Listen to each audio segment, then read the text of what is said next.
Okay. સો આજની જે આપણી થીમ છે એ છે લાઇટ ઓફ ધ વર્લ્ડ. જેમ પ્રેઝી દીદીએ શેર કર્યું વર્શિપ સોંગ આપણી સાથે કે light of the world you came down in to darkness, right? એ જે પ્રકાશ આપણી મધ્ય આવ્યો અને એ જ પ્રકાશે આપણને પ્રકાશિત થવાનું શીખવાડ્યું છે, રાઈટ? સો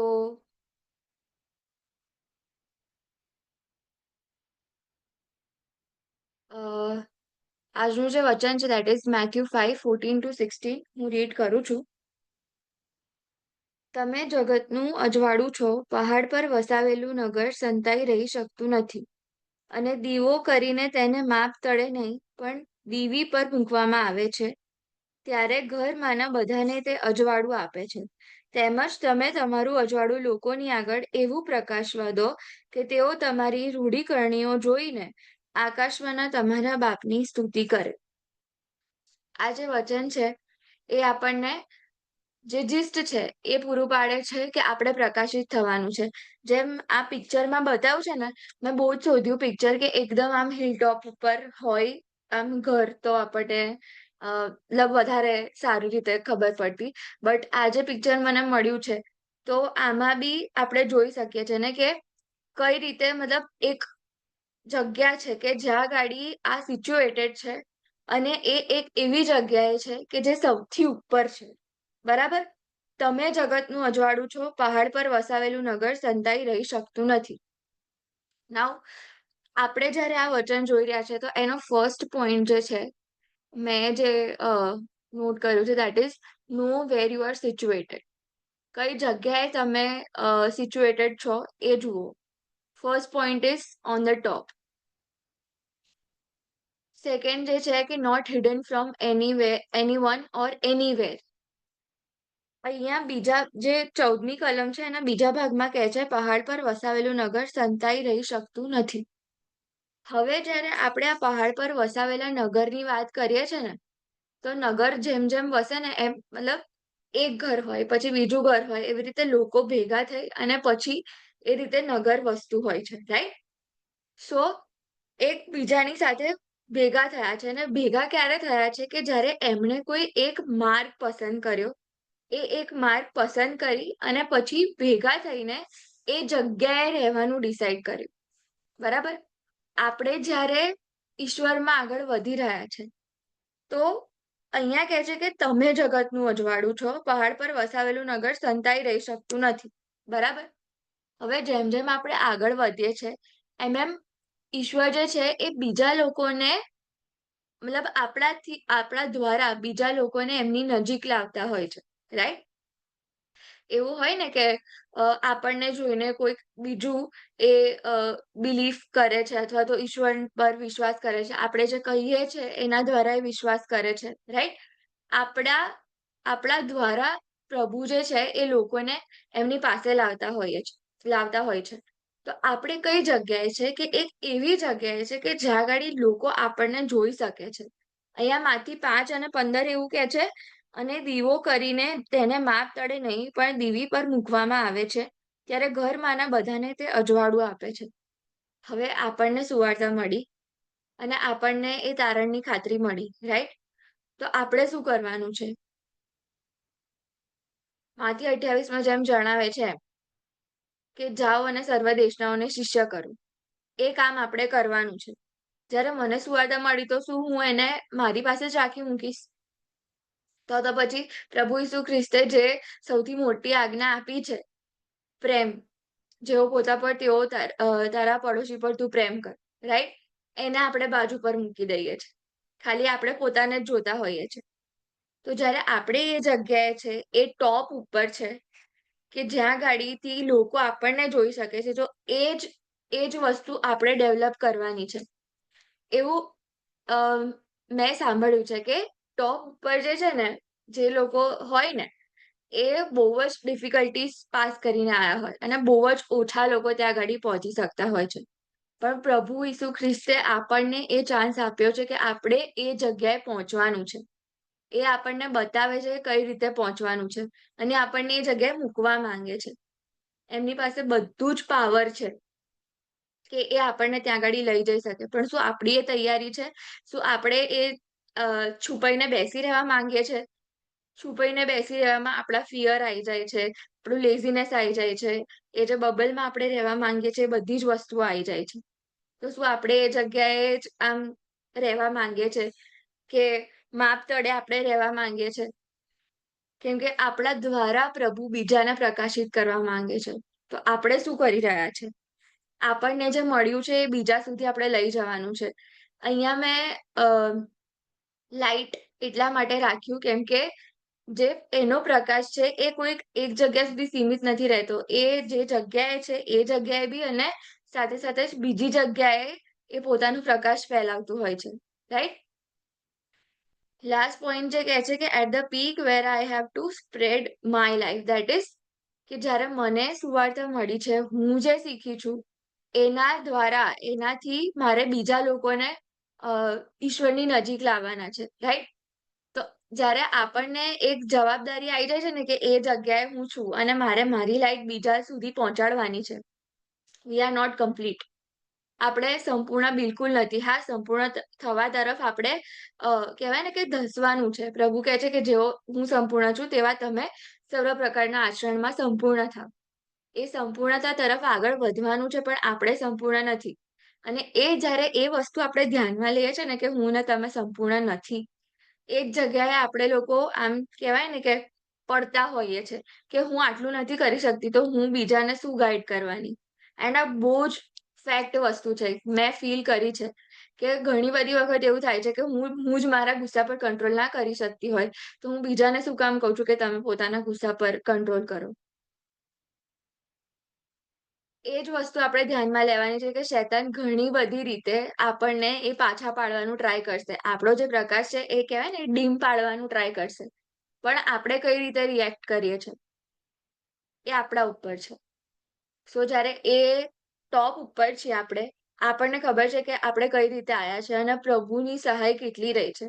તો જ્યારે એ જગ્યાએ આપણને મૂકવામાં આવ્યા છે તો એ જગ્યાનું મહત્વ સમજીએ. અને જ્યારે પ્રભુ આપણને આશીર્વાદ પૂરો પાડે છે તો એ જ સોર્સથી આપણે આગળ વધવાનું છે. રાઈટ? સો આપણે જાણીએ કે આપણે ક્યાં સિચ્યુએટેડ છીએ. Second is know your importance. What is the work of light? Means અહીંયા ગાડી જે લાઈટ છે એનું કાર્ય શું છે જ્યારે પ્રકાશ પૂરો પાડવાનો હોય છે તો? First is to guide, prevent from falling and hopefulness. જેમ આપણે આગળ સૌથી પહેલું પિક્ચર જોયું કે આખા એરિયામાં ખાલી એક જ ઘર હતું અને ત્યાં લાઈટ સળગતી હતી. રાઈટ? તો જ્યારે હું કોઈક જગ્યાએ જઈ રહી છું અને હું આમ બહુ જ દૂર છું અથવા તો આમ નીચેની જગ્યાએ છું ને ટોપ ઉપર એક વસ્તુ છે, તો મને કઈ રીતે ખબર પડશે કે હા ત્યાં છે? એ જ્યારે પ્રકાશિત હશે ત્યાં આગળ કશુંક હશે, ઇલ્યુમિનેશન જેવું કંઈક તો હશે તો જેનાથી હું ક્લિયરલી જોઈ શકું છું કે ત્યાં કંઈક છે. એ મને હોપ પૂરો પાડે છે કે હા હું ત્યાં જઈશ તો મને જેની જરૂરિયાત છે એ મને ત્યાં મળશે.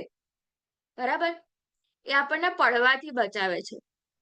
જેમ બેસ્ટ એક્ઝામ્પલ અહીંયા આગળ આપણે લઈ લઈએ નોર્મલી કે સ્ટ્રીટ લાઇટ્સ છે. હા, અમુક વખતે નહીં ચાલતી હોય બટ સ્ટીલ એ આપણને પડવાથી બચાવે છે. આપણને બતાવે છે કે આગળ રસ્તો કયો છે.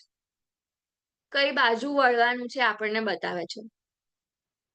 અને એ ગાઈડ કરે છે કે કઈ દિશામાં કઈ રીતે આગળ વધવાનું. ખાડો છે તો ત્યાંથી હટીને વળવાનું છે. આ લાઈટનું કામ છે. અને આ જ લાઈટ એ પ્રભુ મારા અને તમારા માટે બન્યા છે. પ્રભુ કહે છે હું જગતનું અજવાળું છું. યોહાન 8 અને 12 આઈ થિંક. હા, યોહાન 8 અને 12 કહે છે હું જગતનું અજવાળું છું. બરાબર? એમાં પ્રભુ કહે છે કે એમના ઉપર આપણે રિલાય કરવાનું છે. સો જ્યારે એ આપણી માટે એ અજવાળું બન્યા છે તો એ જ અજવાળાની અપેક્ષા મારા અને તમારી પાસે રાખે છે. પ્રભુ મારા અને તમારા દ્વારા બીજાને પ્રકાશિત કરવા માંગે છે જેમ આપણે આગળ જોયું એમ. સો આપણે આપણું ઇમ્પોર્ટન્સ ભૂલી ના જઈએ અથવા તો કહેવાય ને કે એક કકૂનમાં ના રહીએ કે બસ આટલું જ છે, અહીંયા જ આટલું બરોબર છે. એ જ્યારે આપણે એ લેવલનું સેટિસ્ફેક્શન આપણે લાવી દઈએ છે ને ત્યાં ગાડી જ આપણો પ્રભુમાં ગ્રોથ અટકી જાય છે. તો જ્યારે પ્રકાશિત થવાનું છે તો એ એક જગ્યા પૂરતું નથી, એ ઘણી બધી જગ્યાને કવર કરતું હોય છે. હવે એ આપણા ઉપર છે કે આપણે કેટલા લેવલ સુધી જવું છે. નેક્સ્ટ પોઈન્ટ આપણે જોઈએ ને તો એમાં કહે છે કે નો ધ રિયલ લાઈટ. જેમ યોહાન 8 અને 12 કહે છે કે જગતનું અજવાળું હું છું. બરાબર? તો જ્યારે આપણે આ ઇલેક્ટ્રિસિટીનું જોઈએ છે તો અહીંયા ગાડી ટોરન્ટ પાવર કામ કરે છે. એ મેઈન સોર્સ છે ઇલેક્ટ્રિસિટીનો. આપણો મેઈન સોર્સ જે છે એ પ્રભુ ઈસુ ખ્રિસ્ત છે. બી ઇલ્યુમિનેટેડ ઇન હિમ. એ આપણા મેઈન સોર્સ છે. એમનાથી જો દૂર થયા તો આપણી લાઈટ ડીમ થવાની ચાલુ થશે અને ધીમે ધીમે આપણે પણ નકામા બની જઈશું. જે કાર્યના માટે મને અને તમને ચૂઝ કરવામાં આવ્યા છે, જે વસ્તુના માટે કે પ્રભુ ઈચ્છે છે કે આપણને જો બચાવવામાં આવ્યા છે તો આપણે બીજાને બચાવીએ. તો એ વસ્તુને કરવા કરવા માટે આપણે એમનામાં પહેલા તો સ્ટ્રોંગ થવાનું છે, એમનામાં એન્કર્ડ થવાનું છે. તો જ્યારે મારે મારી લાઈટ બીજા સુધી પહોંચાડવી હોય તો મારે મેઈન સોર્સ સાથે કનેક્ટેડ રહેવું પડશે. જો મેઈન સોર્સથી અલગ અલગ થઈશ તો ઓબ્વિયસ છે કે મારી લાઈટ જે છે એ ડીમ થતી જ જશે. અને પછી ધીમે ધીમે હું મારું જે કામ છે એ નહીં કરું. જે જગ્યાએ લાઈટ નહીં હોય એ જગ્યાએ ડાર્કનેસ હશે. તો જેટલી વસ્તુ મારા કામની હશે ને એનાથી વિરુદ્ધનું હું કામ કરીશ. પહેલા તો હું ડાર્કનેસમાં હોઈશ અને કદાચ મને જોઈને જે લોકો લાઈટમાં ચાલતા હશે ને એ લોકો પર ડાર્કનેસમાં આવશે. અને જ્યારે એ લોકો ડાર્કનેસમાં આવે છે અને એ લોકો કહેવાય ને કે એમાં આગળ વધી રહ્યા હોય છે તો આપણને જે પેઇન ફીલ થાય છે ને એ મતલબ નેક્સ્ટ લેવલનું હોય છે. કેમ કે મારા લીધે જો બીજું કોઈ નાશમાં જતું હોય તો એ બહુ જ કહેવાય ને કે ખરાબ વસ્તુ છે. કેમ કે જો મને ખાતરી આપવામાં આવી છે કે હું બચાયેલી છું ને જો હું જ એ વસ્તુ ફોલો નથી કરી રહી, હું બીજાને પ્રકાશમાં નથી લીડ કરી રહી અને એ લોકોને હું કહેવાય ને કે પતન તરફ લઈ જઈ રહી છું, એ રીતની વસ્તુ થાય. સો જ્યારે આપણે ડિસ્કનેક્ટેડ થઈએ છીએ તો આપણને ખબર છે કે આપણે એ ડીમ થઈશું, આપણે આપણું કામ નથી કરવાના. તો આપણે મેઈન સોર્સ સાથે કનેક્ટેડ રહેવાનું છે.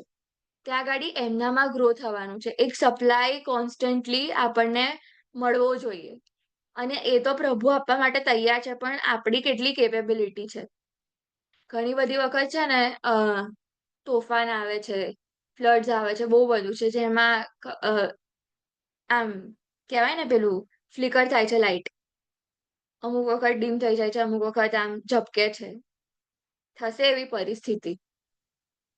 આપણને બધા જ ને ખબર છે કે એવી પરિસ્થિતિ આપણા લાઈફમાં અરાઈઝ થઈ જ છે. બટ એના પછી આપણે શું કરીએ છીએ? શું આપણે એટલું કેપેબલ છીએ કે જેટલું પ્રકાશિત આપણે પહેલા હતા એનાથી વધારે હવે થઈએ? કદાચ એવું હોય કે એના પછી પેલા પેલા બોક્સ જે છે એને રિપ્લેસ કરવામાં આવે અને પછી સારો એવા વોટની આપણને ઇલેક્ટ્રિસિટી મળે, રાઈટ? તો શું એ ઇલેક્ટ્રિસિટીને આપણે એટલું કેપ્ચર કરવા માટે રેડી છીએ? આપણે કેટલું ડેવલપ થઈ રહ્યા છે? શું આપણે આપણા મેઈન સોર્સની સાથે એટલા કનેક્ટેડ છીએ કે આપણે બીજાને એમની સાથે ડિરેક્ટલી કનેક્ટ કરી શકીએ? જે મેઈન કામ છે through light, lead people in the right direction. જેમ આપણે આગળ ડિસ્કસ કર્યું એમ કે ગમે તેટલા આપણે દૂર હોઈએ બટ જો દૂરથી બી આપણને એક નાનો બલ્બ બી સળગતો દેખાય ને તો આપણને એક હોપફુલનેસ પૂરી પાડે છે કે ના હું ત્યાં જઈશ ને તો મને કંઈક તો સહાય મળશે. જેમાં પિક્ચરમાં આપણે જોઈએ છે કે ત્યાં ગાડી આ જે નાનું બાળક છે એ જોઈ શકે છે કે હા ત્યાં કશુંક છે તો આપણને ત્યાં ગાડી મદદ મળી શકે છે, રાઈટ? સો જ્યારે મને એ મદદ મળી છે, મને એ મેઈન સોર્સથી મદદ મળી છે તો મારે બી એ જગ્યાએ જઈને બીજાને મદદ પૂરી પાડવાની છે. To be such so that people do not fall because of me. જેમ આપણે આગળ ડિસ્કસ કર્યું એમ. He has become the light for us. એમણે આપણને પ્રકાશ પૂરો પાડ્યો છે. તો શું એ પ્રકાશને આપણે સાથે લઈને ચાલી રહ્યા છે? જો નથી ચાલી રહ્યા તો આપણે એ વસ્તુને ધ્યાનમાં લઈએ કે ક્યાં આપણે ડીમ પડી રહ્યા છે.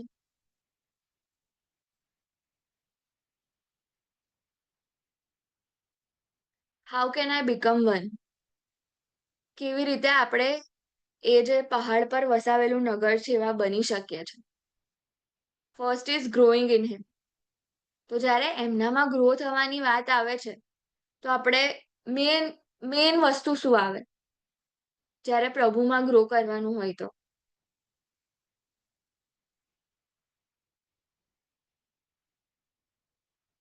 એમના જે વચનો છે, એમની સાથેનું કનેક્શન, ફેલોશિપ, આ પહેલા આપણે એન્કર્ડ હોવું જોઈએ. એ એન્કર્ડ હશે ને એના પછી આપણે ગ્રો કરી શકીશું. કેવી રીતે ગ્રો કરી શકીશું? પહેલા હું ખાલી બાઇબલ વાંચું છું અને એના પછી હું મનનમાં આગળ વધું છું. અમુક ટાઈમ થાય છે પછી મને ખબર પડે છે કે હા મારે મનન કરવાનું છે. પછી હું વચનોને યાદ રાખતા શીખું છું. પછી જેમ જેમ મેં આ વસ્તુ ચાલુ કરી એમ એમ મારામાં એ પવિત્રતા જે છે એ વધતી જાય છે. રાઈટ? આ વસ્તુ આપણે લોકો ફોલો કરતા હોઈએ છીએ. પણ જેવું એ કામ વાવાઝોડું આવે છે ને એવી જ રીતે આપણે ફ્લિકર થઈએ છીએ અને ફ્લિકર થઈને પછી પાવર સાથે પાછા આવવા કરતા આપણે લોકો ઘણી બધી વખત એ જગ્યાએ આમ ડીમ થઈને જ રહેવા માંગતા હોઈએ છીએ. જેને લુકવોર્મ ક્રિશ્ચિયાનિટી આપણે કહી શકીએ છીએ. સો પહેલા જ્યારે આપણે આ સોર્સ બનવું છે, આપણે આ લાઈટ બનવું છે, ગાઈડિંગ લાઈટ, તો આપણે એમનામાં ગ્રો કરવાની જરૂર છે. Maintain and improve my qualities. જેમ આપણે આગળ ડિસ્કસ કર્યું એમ કે ગમે તેવી બી પરિસ્થિતિ આવે બટ સ્ટીલ મારો જે પ્રકાશ છે એ મારે ડીમ નથી થવા દેવાનો.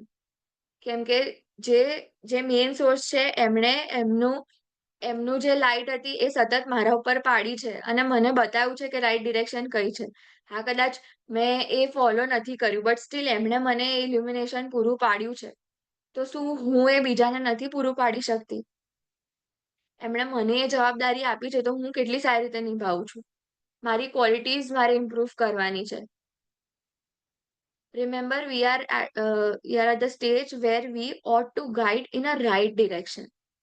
આપણે એક એવા સ્ટેજ ઉપર છે કે જ્યાં ગાડી આપણે એક રાઈટ ડિરેક્શનમાં ગાઈડ કરવાનું છે. કેવી રીતે આપણે એ સ્ટેજ ઉપર જ આપણને ખબર પડે છે કે જ્યારે આપણે પ્રભુની સાથે કનેક્ટ થઈએ છીએ, આઈ મીન આપણે અહીંયા બધા એકઠા થયા છે, રાઈટ? તો આપણને ખબર છે આપણે પ્રભુનો સ્વીકાર કર્યો જ છે. એ તમે ને હું માનીએ છીએ, રાઈટ? તો આપણને અનંત જીવનની ખાતરી મળી છે તો આપણે એક પર્ટિક્યુલર ડિસિપ્લિનમાં આગળ વધી રહ્યા છે.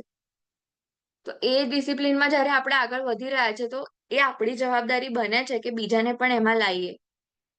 એ જે ડિસાઇપલ્સ આપણને બનાવવાના છે તો પહેલા મારે ને તમારે એ બનવાનું છે અને આપણે એક જગ્યાએ આવી ગયા છે કે જ્યાં ગાડીથી આપણે બીજાને લીડ કરવાના છે. આઈ મીન બીજાને રાઈટ ડિરેક્શન પૂરી પાડવાની છે.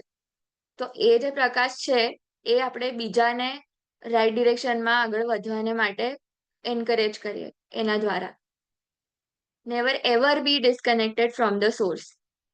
આ મેં નેવર એવર એટલા માટે લખ્યું કેમ કે એ મને બહુ જ આમ કહેવાય ને ભારપૂર્વક કહેવું હતું.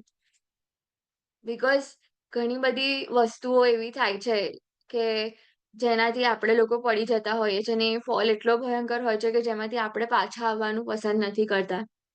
બિકોઝ ગિલ્ટ જે છે એ આપણને પકડી રાખતું હોય છે. અને એ ગિલ્ટમાં જો આપણે સપડાઈ ગયા તો પછી પતી ગયું. આપણે તો અંધકારમાં છીએ, જોડે જોડે બીજા બી અંધકારમાં હશે. રાઈટ? તો મેઇન સોર્સની સાથે હંમેશા કનેક્ટેડ રહીએ. B it anything. હું કહીશ કરો યા મરો.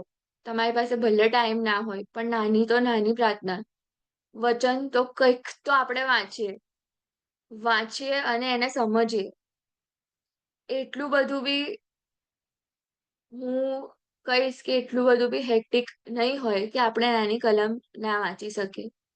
અને જો એવું છે તો આપણે પ્રભુ માટે સમય નથી કાઢતા. And it is very much shameful for us. કેમ કે આ મેં કર્યું છે એટલા માટે હું કહું છું કે હું ઘણી બધી વખત આ વસ્તુ મિસ કરી દેતી હોઉં છું. બહુ જ બેઝિક વસ્તુ છે. બટ એ જ્યારે મિસ કરીએ છે ને તો કંઈક અલગ જ હોય છે એ વસ્તુ. તો જો હું પ્રભુને સમય નથી આપી શકતી તો એ મારા માટે બહુ જ ખરાબ વસ્તુ છે. સો એ વસ્તુને આપણે ધ્યાનમાં રાખીએ કે જો આપણે ત્યાંથી મેઇન સોર્સથી ડિસ્કનેક્ટ થયા તો આપણું ડન છે. મતલબ પ્રકાશ આપણો તો ગયો જ છે, જોડે જોડે બીજા પણ જશે.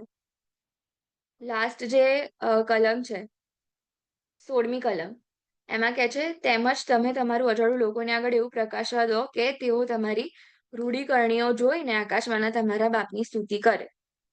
કેવી રીતે પ્રકાશવાનું છે કે બીજા લોકો જ્યારે આપણને જુએ છે, તો આપણા દ્વારા પ્રભુને મહિમા મળે. ખાલી આપણે આપણી જ ક્વોલિટીઝ ના બતાવ્યા કરીએ, બટ એવી રીતે હોય કે જે કેવળ ને કેવળ પ્રભુને મહિમા મળે. કોઈ બી જગ્યાએ આપણે હોઈએ, એ પછી આપણા જોબ પ્લેસીસ છે કે પછી ભણી રહ્યા છે, કોઈ બી જગ્યાએ આપણે હોઈએ, બટ આપણે આપણી જે જવાબદારી છે, જે આપણો પ્રકાશ છે, એ ફેલાવાનું બંધ ના કરીએ અથવા તો અટકી ના જઈએ. કેમ કે અહીંયા ગાડી પ્રભુએ જ્યારે મને ને તમને બોલાયા છે, તો એક જવાબદારી સાથે બોલાયા છે. અને એ જગ્યાએ આપણને પહોંચાડ્યા છે કે જ્યાંથી આપણે પ્રકાશિત થવાનું છે. તો એ જવાબદારી જ્યારે આપવામાં આવી છે, તો એને નિભાઈએ અને કેવળ ને કેવળ પ્રભુને મહિમા મળે એ રીતે આગળ વધીએ. ઘણી બધી વખત એવી વસ્તુ થાય છે કે જો હું સ્પિરિચ્યુઅલી આગળ વધી રહી છું, તો પછી એક સ્ટેજ એવો આવે છે કે મારી પ્રાઇડ આવી જાય છે એમાં, કે હા, હવે તો હું કંઈ બી કરી શકીશ. એન્ડ હા, મને આ જવાબદારી આપી દો, હું કરી દઈશ. એવું ઘણી બધી વખત થતું હોય છે. બટ એ આપણે આપણા ઉપર કરતા હોઈએ છે. પ્રભુ ઉપર ડિપેન્ડન્ટ નથી. મેઈન સોર્સથી અલગ થવાનું ચાલુ થઈ ગયું છે. તો એ મેઈન સોર્સને આપણે આઈડેન્ટિફાય કરીએ. અને જેમ પ્રભુ ઈચ્છે છે કે આપણે દીવી તળે ના રહીએ, બટ આપણે બીજાને એમની પાસે લાવીએ. તો એ વસ્તુને આપણે ધ્યાનમાં રાખીએ. Thank you.